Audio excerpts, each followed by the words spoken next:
Hello everyone, it's Jack from Cultaholic back once again, and wake yourselves up because it's time to talk about everything that's just happened in our AEW WrestleDream 2024. Let's go. The first match of the pre-show sees Atlantis Jr. defend the Ring of Honor TV title against who better?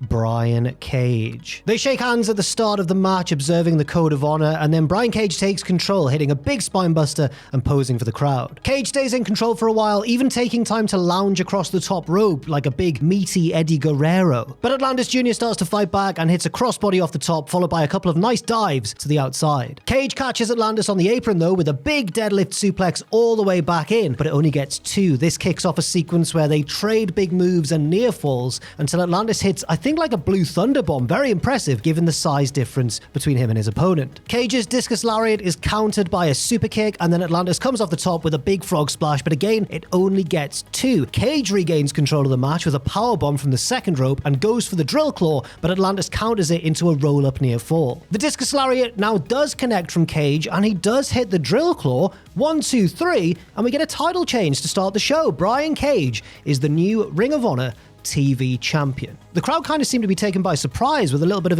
a surprise pop at the count of 3. Ooh, and it's a nice moment for Big Brian.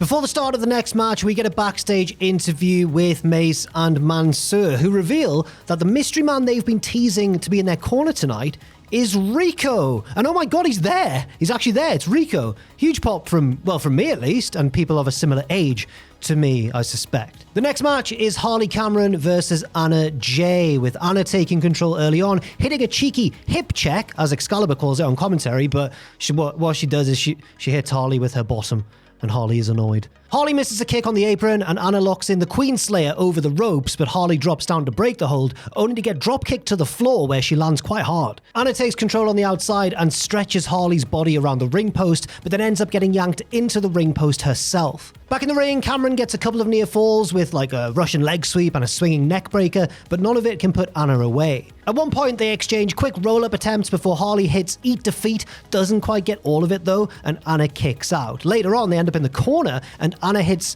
like a cheeky Nando's sort of kick, but to the leg, and then I think debuts a new finisher, which looks good and gets a nice pop from the crowd, but unfortunately the finish is a little bit messy. That's because as Harley's lying there selling this finish, she forgets to put one of her shoulders down on the mat, and the referee just does it for her. Like, you see the ref push her shoulder onto the mat and count the win for Anna Jay. Corruption in the AEW officials.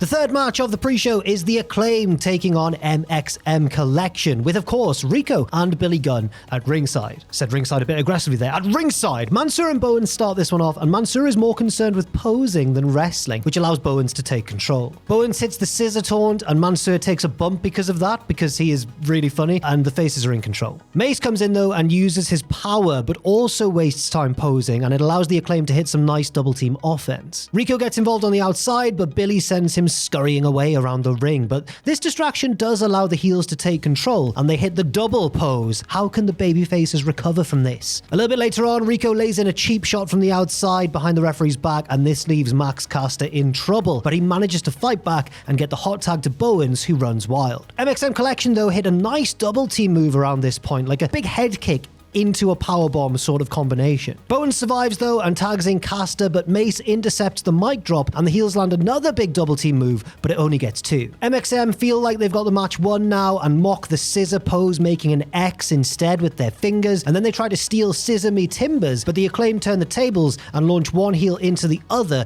before hitting Scissor Me Timbers instead. Bowens hits a double crossbody to the outside, but Rico tries to drag Mansoor into the ring for the count out victory, but Billy Gunn gets in and cuts off Rico, hitting the Fameasser and allowing the Acclaimed, paving the way for the Acclaimed to get the win off a Max Caster mic drop. The Acclaimed.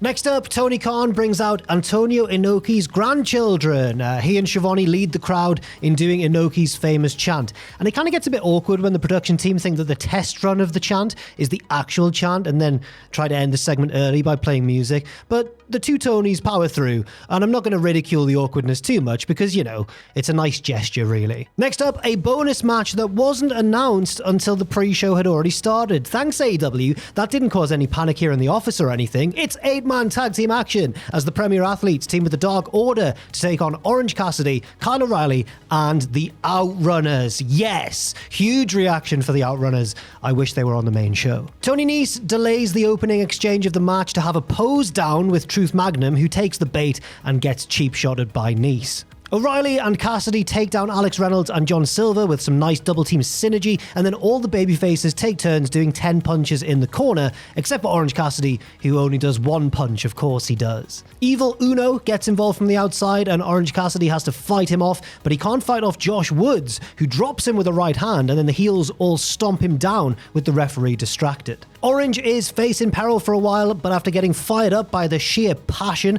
of the Outrunners on the apron, he finally tags in Turbo Floyd, who hits body slams on everyone. The Outrunners then body slam each other onto the heels and hit their big high 5 double elbow drop. Josh Woods stops their momentum from the outside, but Rocky Romero attacks him on behalf of the babyface team, but then he's taken out by Evil Uno. A lot of people at ringside for this match. Back inside the ring, Daivari hammers away on Turbo Floyd, but Turbo starts firing up like Hulk Hogan. He hits a big clothesline, and then Orange Cassidy comes in with the orange punch, 1-2, but Mark Sterling puts Daivari's boot on the ropes. The Outrunners, though, send Sterling running into the ring, where Orange Cassidy and Kyle O'Reilly hit him with a high-low. Cassidy then hits a trust fall off the top to the outside onto a crowd of heels, allowing the Outrunners to isolate Daivari, finish him off, and win the match. And just before the beginning of the main show, we get an interview backstage with the Continental Champion Kazuchika Okada, who reveals that he is cleared to wrestle. Kyle O'Reilly interrupts and says, well then if you're cleared to wrestle, how about we have a match? And Okada says,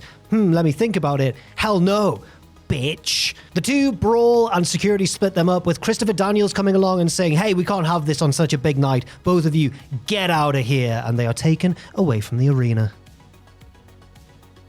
Now, finally, onto the start of the main show with the opening match, Hangman Adam Page versus Jay White. Hangman is obviously not popular with such a pro-Swerve Strickland crowd, but of course, he doesn't care, and he flips them off. Jay White may be the babyface of the match, but in the early stages, it's clear that he is still a very irritating opponent for anybody, slapping Hangman multiple times in the face. Unfortunately for Jay, this only provokes Hangman into savagely beating him down in the corner and taking control of the match. Hangman goes for the buckshot lariat, but Jay staggers out of range and flips him off, baiting Page in for a snap suplex into the corner. White gets a couple of near falls off a big DDT and a bridging German suplex. Then they head up top, where Hangman digs his thumbs into the eyes of Jay, but the Switchblade answers with a huge chop, sending Hangman toppling backwards with one leg caught in the ropes in kind of a extreme Tree of Woe situation, dangling on the outside. Now Jay gouges the eyes himself, and the crowd love him returning Hangman's heelish antics, but then he walks into a massive Death Valley driver on the ring apron. Back inside the ring, Jay again staggers out of buckshot range before hitting a dragon screw in the ropes. On the outside though, Hangman again takes control with brutal offense, a powerbomb into the apron, followed by one on top of the ring steps. Hangman beats Jay up the ramp and takes off his belt to use as a whip. The ref threatens to disqualify him if he does this, but Jay spits at Hangman and tells him to do it before ducking the blow and scooping Page up to drop his knee on the side of the ramp. Jay heads back to the ring for the count-out victory, but changes his mind and goes back to drop Hangman with a clothesline and roll him back into the ring. He continues to work over the leg of his opponent and hits the big Uranagi and looks for the Blade Runner, but Page gets out of it and tries to low blow Jay out of the referee's view. But White's ready and catches the leg. He goes for the Blade Runner again, but it's countered into Deadeye, but Hangman further hurts his leg in the process. Page goes to the apron and slowly sets up for the buckshot lariat. He does so, but the leg causes him to stagger and not be able to complete the motion of the move. Straight into a Blade Runner, 1, 2, 3, and Jay White gets the win, to a huge pop, by the way. Next up, the AEW Women's World Championship match, with Mariah May defending against Willow Nightingale. Willow starts off hot with a few slams, but Mariah hits one of her shotgun dropkicks and takes control of the early stages. Willow, though, counters another dropkick attempt and fights back momentarily, only for May to retake control and lay in a few chops, followed by another shotgun dropkick, but of course it only gets 2. These are the early stages, Mariah. She bends down to mock Willow, who bites her and fires up, hitting a big kick to the face and a spinebuster, but it only gets 2 as well. Willow goes for her finisher, but Mariah kicks herself away and gets 2 off a German suplex. Very back and forth intense competition in the early half of the match, or the first half of the match I should say. Willow then locks in like a figure 4 Indian deathlock sort of combination type of submission hold. Mariah tries to slap her way free, so Willow bounces Mariah's head into her own knee before hitting a big cannonball in the corner. Nightingale heads up top but misses the big moonsault, so Mariah heads up and hits a nice drop kick before hitting Mayday, but Willow kicks out of the finisher and Mariah is visibly shocked. Willow goes for the big pounce, but Mariah counters with a headbutt, only for Willow to drop her with a big lariat anyway, and both women are down from the exertion. Willow, though, is up first and goes for her powerbomb finisher again, but Mariah fights out and gets 2 from a victory roll. Willow rolls back for a near fall of her own, followed by a huge Death Valley driver in the corner, but again the champion just kicks out in time. Mariah retakes control and goes for her Stratisfaction move in the corner, but Willow catches her and goes for an avalanche powerbomb, only for Mariah to counter with a big Hurricane Rana down into the ring. The champion pounces on this opening with a running knee strike and nails Storm Zero for the win. She is still the AEW Women's World Champion. Great finishing sequence there in particular.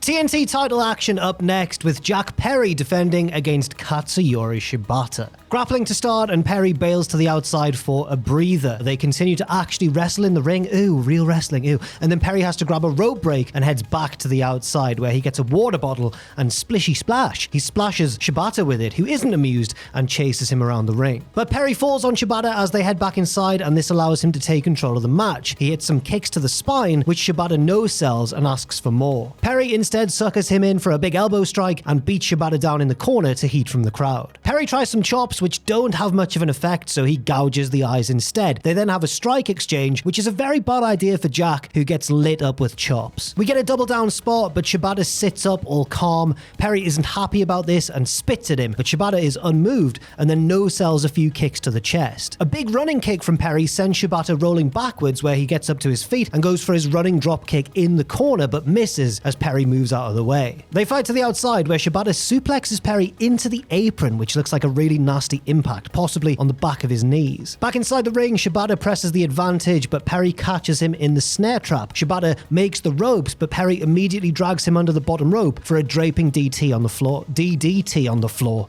I missed out a D there. Back in the ring, Shibata hits the Death Valley driver and a big shoulder breaker, followed by a sleeper hold. Perry tries to roll out of it, but Shibata keeps it applied and then drops back onto his back on the canvas, and the referee counts the shoulders down to the mat and awards Perry the win. Yes, the referee is Rick Knox, the Elite's stooge. That's not an official storyline, but would anyone be surprised if it got turned into one? I enjoyed the match as well up to that point. Not really sure about the finish. I don't think it's a good idea. Makes Shibata look like a bit of an idiot. I get the point that you want Jack Perry to be an undeserving champion, though. Anyway, there's a long way to go here. This segment is not finished yet. Once Perry has regained consciousness, he attacks Shibata from behind as he argues with the referee. He hits him with the TNT title belt, but here comes Daniel Garcia to make the save. They have a stare down, but the champion backs away and celebrates on the outside. Now it looks like the segment might be over, but here comes the return of MJF. He has a stare down in the ring with Garcia, which allows Perry to sneak back in and drop Daniel with a belt shot from behind. MJF beats Garcia down some more and gets on the mic. He says that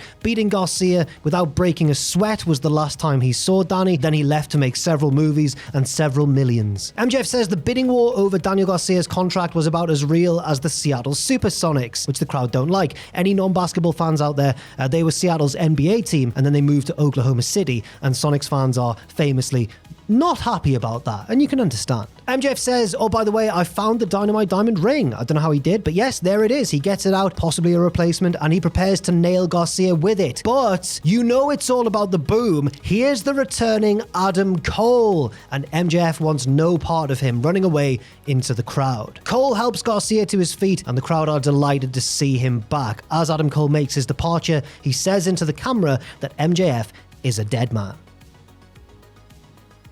Next up, oh my god, a lot to recap in this one. It's Will Ospreay defending the international title against both Ricochet and Konosuke Takeshita. Ospreay and Ricochet start off the match double teaming Takeshita, but then Ospreay fakes a dive to the outside onto Takeshita, instead springing backwards into an attempted Oscutter on Ricochet, but Ricochet's too wise for that and catches him in midair. The pair have their classic flipping exchange, ending with the double backflips and the poses. Takeshita doesn't care for this and gets back in the ring and takes them both out. Takeshita takes control and gets a table out from under the ring, no DQs in a triple threat of course, and he looks to put Ricochet through it off the apron. Ricochet though rolls back into the ring and tries to send Takeshita off the apron, but he hangs onto the top rope. Back inside, Takeshita charges, misses a knee strike in the corner and tumbles all the way over the top to the outside. Ricochet goes after him with a Sasuke special, which Takeshita catches in midair, but then Ospreay hits a Sasuke special of his own and knocks them both down. Back inside the ring, Ricochet takes control of the match until Takeshita catches him with one of his huge elbow strikes. Now Will comes back in and takes out both opponents with a springboard double backflipping Pele kick two-footed kind of thing. All three men end up on the apron where Ricochet blocks an Oscutter, but he ends up on his knees, so Ospreay uses him as a platform and jumps off his back, but Takeshita catches this and nails Ospreay with a Death Valley driver on the apron, only to then be nailed himself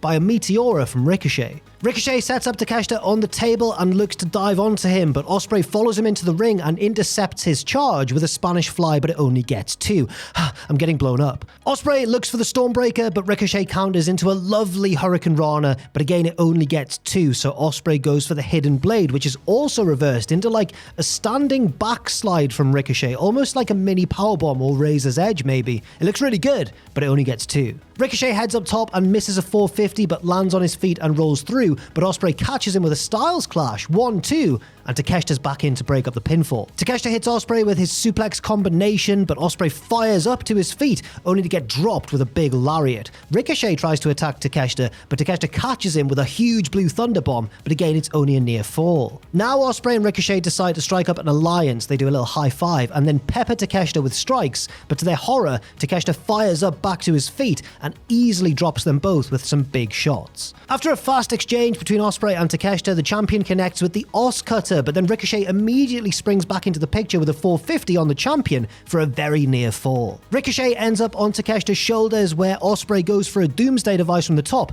and Ricochet lands on his feet out of it. This leads to a sequence of German suplexes, which ends with Takeshita hitting a huge one on both men at the same time, and now the crowd are on their feet, and I'm really struggling. Takeshita hits a huge tope onto both opponents on the outside, and I am continually amazed by how versatile he is. It is truly ridiculous. He takes Ricochet up top, but gets knocked back down by Ospreay, who then gets on the top rope alongside Ricochet and Hurricane Rana's Ricochet into Takeshita in the ring, which leads to a near fall that Ospreay then has to rush and hastily break up. Now, I'm not sure if that spot went quite as intended. It was obviously impressive on its own anyway, but I think maybe they wanted to include an extra element, maybe a Hurricane Rana from Ricochet to Takeshita in midair or something like that. It was still very good. Ricochet hits the shooting star press on Ospreay, but stands up into a huge knee from Takeshita, who falls onto both opponents, 1-2, but one or both of them kick out. Ricochet battles with Takeshita on the apron, but Takeshita takes control and destroys Ricochet with that jumping tombstone through the table on the outside. Oh my god. Takeshita gets up, he's delighted, he's high-fiving Don Callis at the announce table, but gets back in the ring. Immediate hidden blade from Will Ospreay. One, he kicks out at one, so Ospreay just hits him with another hidden blade, and Takeshita is out. 1-2. Don Callis pulls out the referee. Ospreay drags Callis furiously into the ring and sets him up for the Tiger Driver, but he's taken out by a mysterious hooded man from behind. It's Carl Fletcher, not his friend. Carl Fletcher nails Ospreay in the back of the head with the screwdriver, and Takeshita finishes the champion off. The referee is thrown back in the ring. 1, 2, 3, and Konosuke Takeshita is the international champion. But the bad news for Ospreay doesn't stop there, as Fletcher scoops him up and drops him with the Tiger Driver. And now, well, it looks like Fletcher's a heel. Sorry, I don't know what I'm saying. He is clearly a heel now, and I'm just very exhausted. On with the show!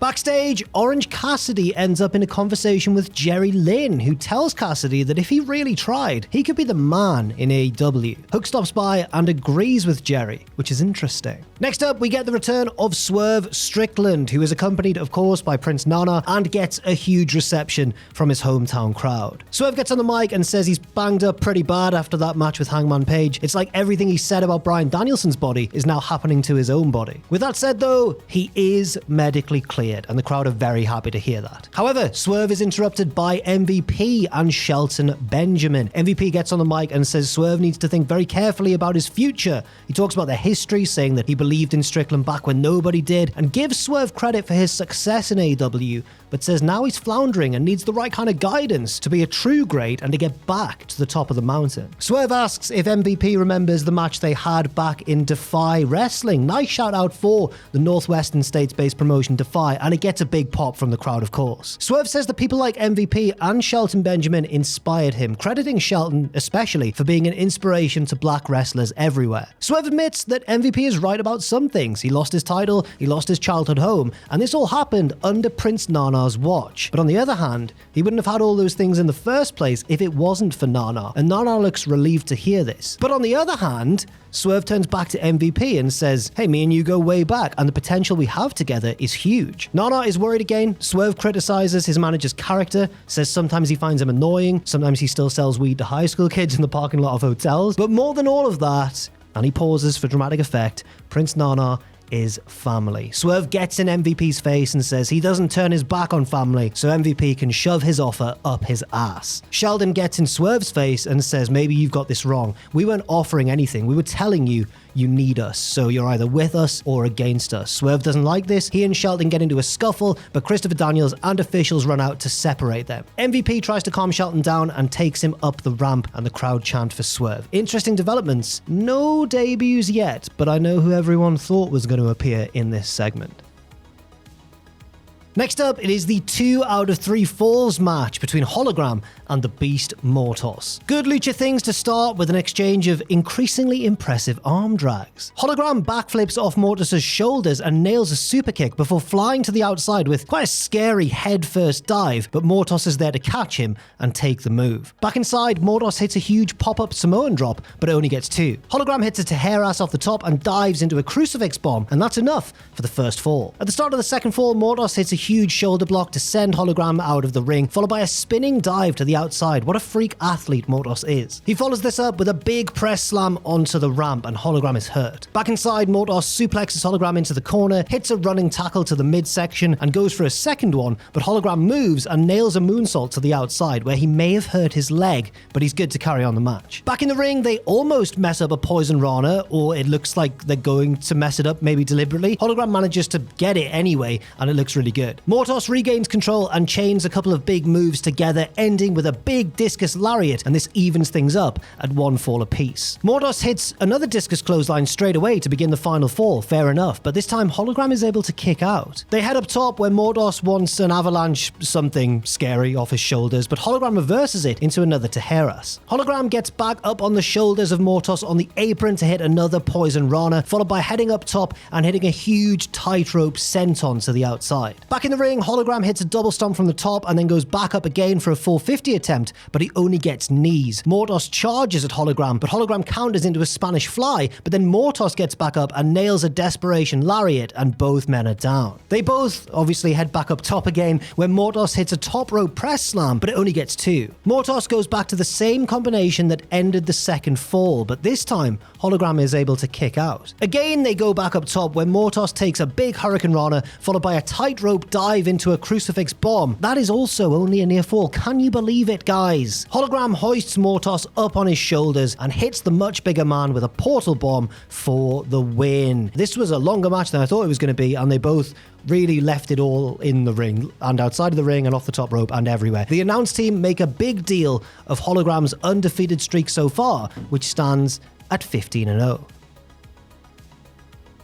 The next match is Washington State favorite Darby Allin versus Brody King. Darby gets sent over the top rope hard to the outside early on, and Brody just lifts him up by his shorts and slings him into the crowd barricade. Brody sets up the ring steps, but Darby tries to dive onto him, only to get caught in midair and dropped with a big chop to the chest. Brody tries to whip Darby into the steps, but he dives nimbly over the top of them and comes back at Brody, running up the steps, only to be knocked out of the air with a brutal forearm. Brody puts the steps on top of Darby and crushes him beneath them, walking on top of them and taunting the crowd. Oh, you nasty man. Brody presses the advantage back inside the ring with some heavy chops, followed by an attempted cannonball, but Darby gets out of the way. Allen follows this up with a couple of quick dives to the outside and a coffin drop. He's not wasting any time. Back inside, Darby applies a sleeper to Brody on the apron, which Brody has of course previously used to beat Darby himself. Brody gets out of his own move though, falling backwards to drive himself and Darby beneath him into the apron. Now Brody applies the sleeper, hanging Darby in midair over the top rope, but he has to break it of course, before the referee's count of 5. Still, Darby looks to be in trouble and Brody hits him with several more hard chops, but Darby defiantly keeps getting back to his feet. Darby looks for a springboard coffin drop, but Brody catches him in midair and applies another sleeper. Darby manages to scramble to the ropes, so Brody instead chops him in the back and hits a German suplex, followed by another German, this time from the apron, and a third and final big German all the way from the top rope. Back to the apron they go, where Brody wants to deadlift suplex Darby all the way down onto the ring steps at ringside, but Darby fights out of it and pushes Brody backwards into the nasty fall instead. Now Darby Allin is of course Darby Allin, so obviously he heads up top and hits the coffin drop down onto the ring steps as well to follow up. Brody narrowly beats the count back into the ring, but Darby hits an immediate coffin drop to the back and picks up the win. They do handshake afterwards though, which is very nice to see, which could possibly signify a breakaway from the House of Black for Brody King, but on commentary they kind of make a point of like Brody there proudly representing the House of Black, so I don't know if that is a certainty. Next up, some very strange booking in my opinion. In the tag team title match, the Young Bucks defending against Private Party. Right, so heading into this, I would have predicted that the Bucks would win. But there are so many signs before and during this match that there's going to be a title change. Let's have a look at some of the early ones. Private Party come out second despite being the challengers. We get a special Private Party video package featuring the Amazing Red, who gives them a fiery pep talk and says, listen, no more partying. It's time to get serious. It's time to actually win. And then back to the ring, the Bucks get on the mic before the bell and Matthew says, okay, blah, blah, blah. You beat us 5 years ago, but what have you done since? What makes you think you're on our level? You're just a mid-card act and you'll never get the tag team titles.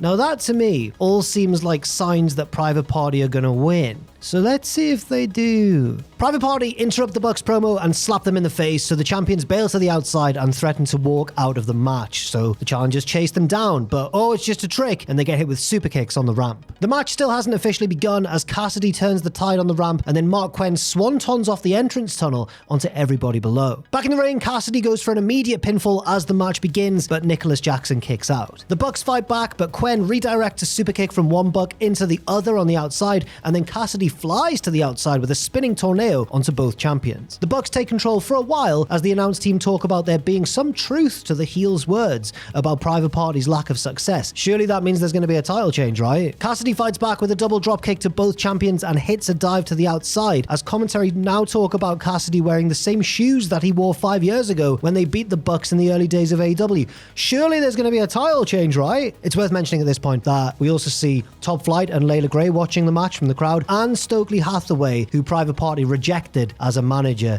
very recently on TV, of course. Cassidy, meanwhile, avoids an X-Factor and springboards backwards into one of his own, like a facebuster X-Factor type thing, but it only gets 2. Private Party look to hit the silly string, which Nicholas avoids, so they do it to the outside instead onto Matthew, but Nicholas follows up with a step-up dive onto both babyfaces. Nicholas takes out Quinn in the crowd and looks to hit the TK driver on Cassidy back into the ringside area, but the challenger manages to avoid it, so Nicholas hits Cassidy with a Canadian Destroyer instead, but Quinn gets revenge for his partner with a 450 splash instantly off the crowd barricade. Back in the ring, Nicholas talks some trash to Zay, who snaps and beats him down. They then both fight up top, where Nicholas hits a super cutter, but Cassidy kicks out at 2. The Bucks go for the TK driver, but Quinn drags Nicholas off the apron as Cassidy rolls up Matthew in the ring, the same spot that had Private Party originally beat the Bucks back then, but this time it's only a near fall. Quen gets the tag, but the Bucks retake control of the match and nail a double super kick. They then want to hit more bang for your buck, but Isaiah Cassidy saves the day, and the challengers hit gin and juice out of the corner,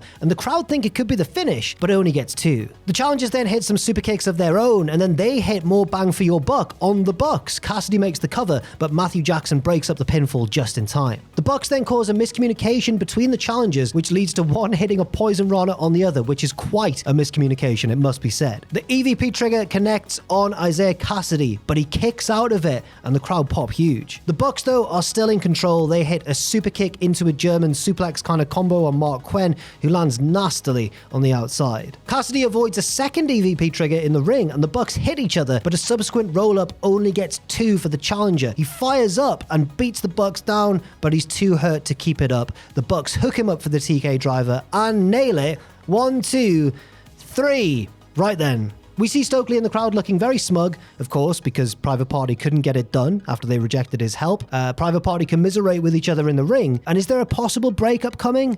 Not tonight, because the segment just ends. And that's where I think it's interesting. I don't agree with the idea of hyping up Private Party. They've got to win this match, otherwise they're failures, and then having them lose the match anyway. But it could lead to a breakup down the line, maybe a push up the card for one or both of them. I don't know. But just watching this match, it was a little bit frustrating. At the same time, though, before this show, I would have thought of the Bucks as huge favorites. It was only all the build up to the immediate match on the night tonight, which made me think it could go another way. And then it didn't. So, I don't know. Leave your opinions on this one in the comments below. Very interesting booking decision.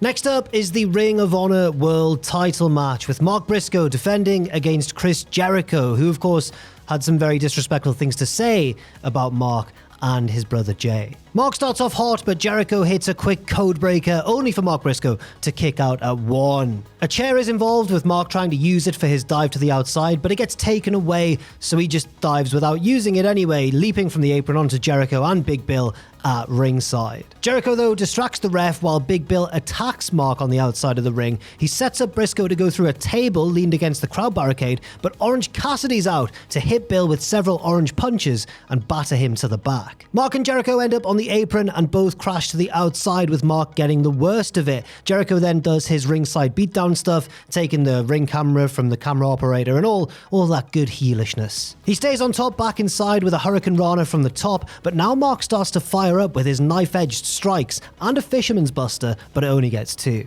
Jericho gets back in control and locks in the walls of Jericho, but Mark slowly makes it to the ropes. However, as he leans through the ropes, Jericho distracts the ref again, and he has Brian Keith to nail Mark with a bat, but Mark kicks out of Jericho's pinfall attempt. Before it was Orange Cassidy, and now Rocky Romero heads out to brawl with Brian Keith to the back, as Jericho back in the ring tries to use a chair, but Mark knocks him to the outside and now is able to use the chair for his dive onto the challenger and send him through that table from earlier on. Back in the ring, Mark goes for the froggy bow, but Jericho counters into a mid-air codebreaker for another near fall. Jericho misses the Judas effect and Mark hooks him up for the Jay Driller in honor of Jay Briscoe, of course, but Jericho gets out of it and nails the Judas effect after all. Mark is down and out, but Jericho doesn't make the cover. Instead, he gets an evil idea and hits Mark with his brother's finisher. And Mark, of course, kicks out before the count of 3. Thank God. Jericho hits some right hands, which obviously cannot stop Mark from firing up now,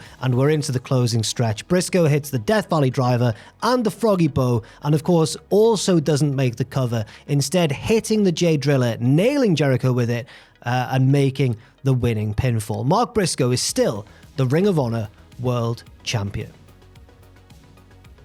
And finally, it's time for the main event. Bryan Danielson defending the AEW World Championship against Jon Moxley. Moxley attacks Danielson during his pose on the turnbuckles and they brawl to the outside, where Bryan fights back with the final countdown still playing. Moxley chokes out Bryan with a cable, but Danielson manages to grab the ring announcer's microphone and uses it to fight back. Marina Shafir jumps on Bryan's back, but he shakes her off, only to run into a big clothesline from Moxley, who grabs a chair. Back in the ring though, Bryan hits a running knee, sending the chair into Moxley's head, and now the match is ready to begin. Bryan wastes no time as the bell rings, attacking a recovery covering Moxley in the corner, but Moxley has that, the Bryan step-up backflip off the top turnbuckle scouted, but Bryan still lands on his feet and hits another Brisco knee, but Moxley kicks out. Bryan presses the advantage with a couple of dives to the outside and lays in the yes kicks on top of the Spanish announce table. Moxley hits a thumb to the eye though, and pile drives Bryan onto the table, which doesn't give an inch. Moxley goes back to using the cable, only stopping before the ref can DQ him. He also swipes Nigel McGuinness's headset off.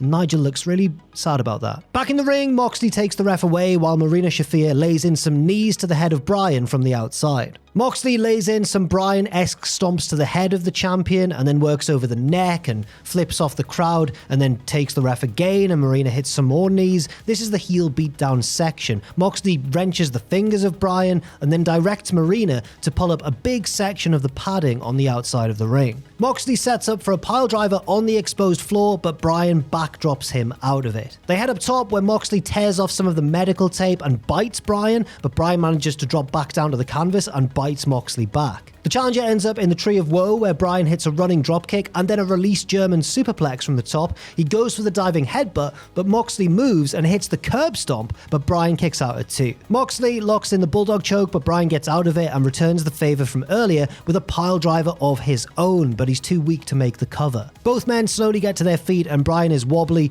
but still hyping up the crowd who are fully on his side. Bryan wants a strike exchange and Moxley obliges. They exchange forearms. Moxley wins. Bryan is down to his knees, but then he catches a running boot and fires back at Moxley with some uppercuts and a big clothesline. Bryan hits the yes kicks, following up with a big kick to the head and then another Brisco knee attempt, but Marina grabs his leg before he can do so and Moxley recovers enough to hit a cutter. Meanwhile, the referee ejects Marina from ringside, and then Moxley goes for the Death Rider, but Bryan gets out of it and hits another Brisco knee, but again, it's not enough to put Moxley away. The crowd at this point do Bryan's old Ring of Honor chant, which I can't repeat word for word here because of swearing, but he listens to their instructions and does kick Moxley's head in before locking in the label lock. John thinks about tapping out, but he claws his way to the bottom rope and reaches with his free hand. Bryan grabs the free hand, so Moxley sticks out a boot instead to break the hold. Moxley bails to the outside where Bryan tries to follow him with a dive, but Moxley catches him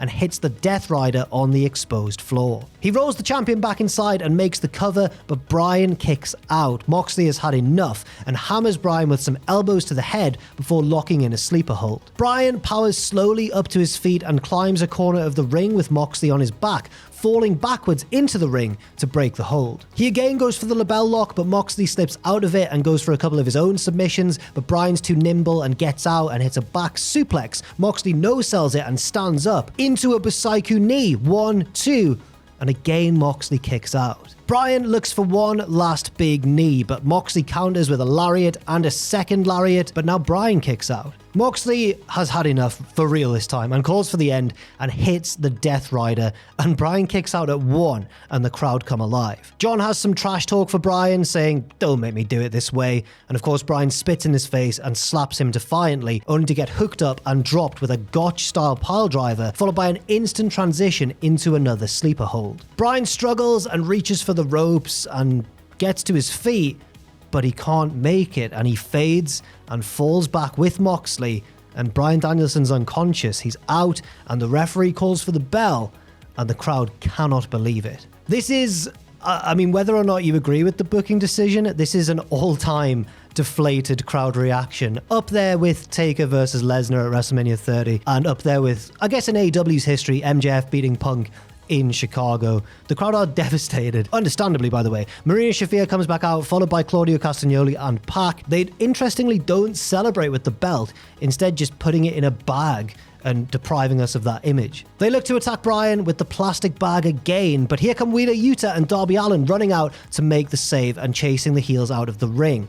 However, Wheeler Yuta drops Darby with a running knee and realigns with the group. Wheeler looks conflicted at first, but Moxley hands him the plastic bag and says, "You do it," and Wheeler does choking Bryan with the plastic bag instead. Meanwhile, Darby is tied to the ropes. He can't help, so security run out to try and stop the attack instead. They do stop the plastic bag attack, but the heels beat up security and look to continue attacking Bryan. So various babyfaces try as well, Private Party and Jeff Jarrett for example, but they get fought off too by this heel group. Moxley puts a chair on Bryan's neck and Claudio runs and stomps it on his head. A big group of faces now run out and finally the heels leave, but it's not portrayed as like a heroic charge to save the day. The damage has already been done. It's sort of meant to be like a desperate attempt to stop this attack even though it's too late. Bryan is loaded onto a stretcher as the crowd chant "Thank you, Bryan." And the last images of the show are of various babyfaces, including the likes of Darby Allin and Orange Cassidy, looking absolutely devastated at ringside. It's an interesting end to the show, I'll give them that. And I think, in my opinion anyway, a fantastic main event to cap off what was a show full of great wrestling. But what do you think? Let me know in that comment section down below, and thank you very much for watching. I've been Jack from Cultaholic. Thank you to Owen and Pierce for their tremendous effort editing what I think is the most relentless What Happened At we've ever had to do. The action was truly non-stop. And yeah, thanks for watching once again, and I'll see you very soon.